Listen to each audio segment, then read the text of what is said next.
ರಾಜ್ಯ ಬಿಜೆಪಿಯ ಅಂತರ್ಯುದ್ಧ ರಾಜ್ಯಕ್ಕೆ ಮಾತ್ರ ಇಷ್ಟು ದಿನ ಸೀಮಿತ ಆಗಿತ್ತು. ಈಗ ದೆಹಲಿ ಅಂಗಳಕ್ಕೂ ಕೂಡ ಈ ಅಂತರ್ಯುದ್ಧವನ್ನ ಮುಂದಕ್ಕೆ ತೆಗೆದುಕೊಂಡು ಹೋಗೋ ಪ್ರಯತ್ನವನ್ನ ಭಿನ್ನರು ಮಾಡಿದ್ದಾರೆ. ಪ್ರಮುಖವಾಗಿ ಇಷ್ಟು ದಿನ ದೆಹಲಿಯಲ್ಲಿರುವಂತಹ ದೊರೆಗಳು ಈ ಅಂತರ್ಯುದ್ಧಕ್ಕೆ ಪೂರ್ಣ ವಿರಾಮ ಹಾಕುವಂತಹ ಕೆಲಸ ಮಾಡಿರಲಿಲ್ಲ. ಬಟ್ ಈಗ ವಿಜೇಂದ್ರ ವಿರುದ್ಧ ಹೈಕಮಾಂಡ್ಗೆ ಲಿಂಬಾವಳಿ ಚಾರ್ಜ್ ಶೀಟ್ ಅನ್ನು ಸಲ್ಲಿಸಿದ್ರ ಅನ್ನೋ ಕುತೂಹಲ. ಭಿನ್ನರಿಗೆ ಮೊದಲ ಬಾರಿಗೆ ಸಮಯವನ್ನ ಹೈಕಮಾಂಡ್ ಕೊಟ್ಟಿದೆ. ದೆಹಲಿಯಲ್ಲಿ ಜೆಪಿ ನಡ್ಡಾರನ್ನ ಅರವಿಂದ್ ಲಿಂಬಾವಳಿ ಭೇಟಿಯಾಗಿರೋದ್ರ ಬಗ್ಗೆ ಮಾಹಿತಿ ಸಿಗ್ತಾ ಇದೆ. ಬಿಜೆಪಿ ವರಿಷ್ಠರ ಮುಂದೆ ಭಿನ್ನರು ಹೊಸ ಡಿಮ್ಯಾಂಡ್ ಅನ್ನು ಇಟ್ಟಿದ್ದಾರೆ. ಏನಂತ ಹೇಳಿದ್ದಾರೆ? ರಾಜ್ಯಾಧ್ಯಕ್ಷರನ್ನ ನೀವೇ ಬದಲಾಯಿಸಿ ಅಂತ ಹೋಗಿ ಹೇಳಿದ್ದಾರೆ. ನೀವು ಬದಲಾವಣೆ ಮಾಡದೇ ಇದ್ರೆ ಬಂಡಾಯ ಅಭ್ಯರ್ಥಿಯನ್ನ ಹಾಕಿ ಸ್ಪರ್ಧೆ ಮಾಡೋದು ಖಚಿತ ಅಂತ ಒಂದು ಸೂಚನೆಯನ್ನು ಕೊಟ್ಟಿದ್ದಾರಂತೆ. ಈ ಸೂಚನೆಯನ್ನ ಅಥವಾ ಈ ಮಾತು, ಈ ಡಿಮ್ಯಾಂಡ್ ಅನ್ನ ಹೆಂಗೆ ಬಿಜೆಪಿ ಹೈಕಮಾಂಡ್ ರಿಸೀವ್ ಮಾಡ್ಕೊಳ್ಳುತ್ತೆ ಅನ್ನೋದು ಕುತೂಹಲಕ್ಕೆ ಕಾರಣ ಆಗ್ತಾ ಇದೆ. ನೀವು ಗಮನಿಸ್ತಾ ಇರುವಂತಹ ಫೋಟೋದಲ್ಲಿ ಅರವಿಂದ್ ಲಿಂಬಾವಳಿ ಮಹದೇವಪುರದ ಮಾಜಿ ಶಾಸಕರು ಹೌದು. ಮತ್ತೆ ಈ ಪಕ್ಷ ಸಂಘಟನೆ ಅಂತ ಬಂದಾಗ, ಹಿಂದುಳಿದ ವರ್ಗ ಅಂತ ಬಂದಾಗ ಬಿಜೆಪಿಯ ಅತಿ ದೊಡ್ಡ ನಾಯಕರ ಪೈಕಿ ಒಬ್ಬರು. ಸೊ ಅರವಿಂದ್ ಲಿಂಬಾವಳಿ ಹೋಗಿ ಜೆಪಿ ನಡ್ಡಾರನ್ನ ಭೇಟಿಯಾದಂತಹ ಸಂದರ್ಭದಲ್ಲಿ ತೆಗೆದಂತಹ ಫೋಟೋ ಇದು. ಇವರು ಕೂಡ ವಿಜೇಂದ್ರ ವಿರುದ್ಧ ಗಂಭೀರವಾದಂತಹ ಕೆಲ ಆರೋಪಗಳನ್ನು ಮಾಡಿದ್ದಾರೆ ಅಂತ. ಸೊ ಸಮಯ ಕೊಟ್ಟಿರುವಂತಹ ಹೈಕಮಾಂಡ್ ಯಾವುದನ್ನ ಆಲಿಸುತ್ತೆ, ಚೂಸ್ ಮಾಡ್ಬೇಕು ನೀವು ಅಂತ ಹೇಳಿದ್ದಾರೆ. ಈ ಆಪ್ಷನ್ ಕೊಟ್ಟು ನೀವು ಚೂಸ್ ಎ ಅಥವಾ ಚೂಸ್ ಬಿ.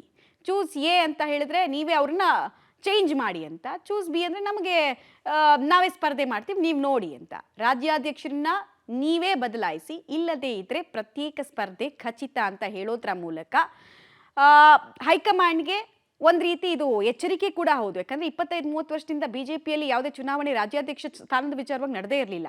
ಅಲ್ಲಿಂದ ಒಂದು ಹೆಸರು ಬರೋದು, ಇವರೆಲ್ಲರೂ ಕೂಡ ಇಂಟರ್ನಲ್ ಚುನಾವಣೆ ಮೂಲಕ ಅವ್ರನ್ನೇ ಸೂಚಿಸೋರು. ರಾಜ್ಯಾಧ್ಯಕ್ಷ ಆಗಿರುವಂತಹ ವಿಜೇಂದ್ರ ಬಗ್ಗೆ ಹಿರಿಯ ನಾಯಕರು ಅಸಮಾಧಾನವನ್ನು ವ್ಯಕ್ತಪಡಿಸಿದ್ದಾರೆ. ರಾಜ್ಯ ಬಿಜೆಪಿಯಲ್ಲಿ ಗುಂಪುಗಾರಿಕೆ ಅನ್ನೋದು ಮಿತಿ ಮೀರಿ ಹೋಗಿದೆ.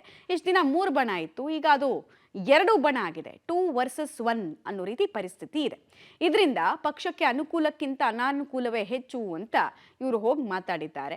ಡ್ಯಾಮೇಜ್ ಆಗ್ತಾ ಇದೆ, ಸಂಘಟನೆ ಅನ್ನೋದು ಸತ್ತು ಹೋಗಿದೆ ಅಂತೆಲ್ಲ ಮಾತಾಡಿದ್ದಾರೆ.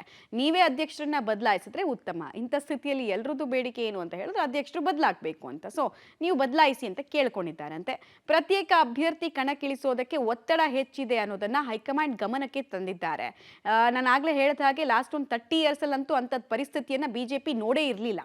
ತಟಸ್ಥರಾಗಿ ಇದ್ದಂತಹ ನಾಯಕರು ಕೂಡ ಈಗ ಭಿನ್ನರಿಗೆ ಬಲ ಕೊಡ್ತಾ ಇದ್ದ ಹಾಗೆ ಅವರ ಹೋರಾಟಕ್ಕೆ ಆನೆ ಬಲ ಬಂದಂತಾಗಿದೆ. ವಿಜೇಂದ್ರ ವಿರುದ್ಧ ವಿರೋಧಿ ಬಣ ದೆಹಲಿ ದಂಡಯಾತ್ರೆಯನ್ನ ಮುಂದುವರಿಸ್ತಾ ಇದೆ. ವಿಜೇಂದ್ರ ವಿರುದ್ಧ ವಿರೋಧಿ ಬಣದ ಶಕ್ತಿ ವೃದ್ಧಿ ಆಗಿದೆ, ಬಲವರ್ಧನೆ ಆಗಿದೆ. ಹೈಕಮಾಂಡ್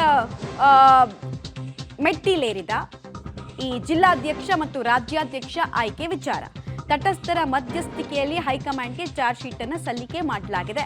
ದೆಹಲಿ ಸೂತ್ರ ಏನು ಅನ್ನೋದು ಸಸ್ಪೆನ್ಸ್ ಅಲ್ಲಿ ಉಳಿತಾ ಇದೆ. ಹೈಕಮಾಂಡ್ಗೂ ಕೂಡ ಕನ್ಫ್ಯೂಷನ್ ಇದೆ. ಅಳೆದು ತೂಗಿ ನಿರ್ಧಾರವನ್ನ ಕೈಗೊಳ್ಳಲೇಬೇಕಾದ ಅನಿವಾರ್ಯತೆ.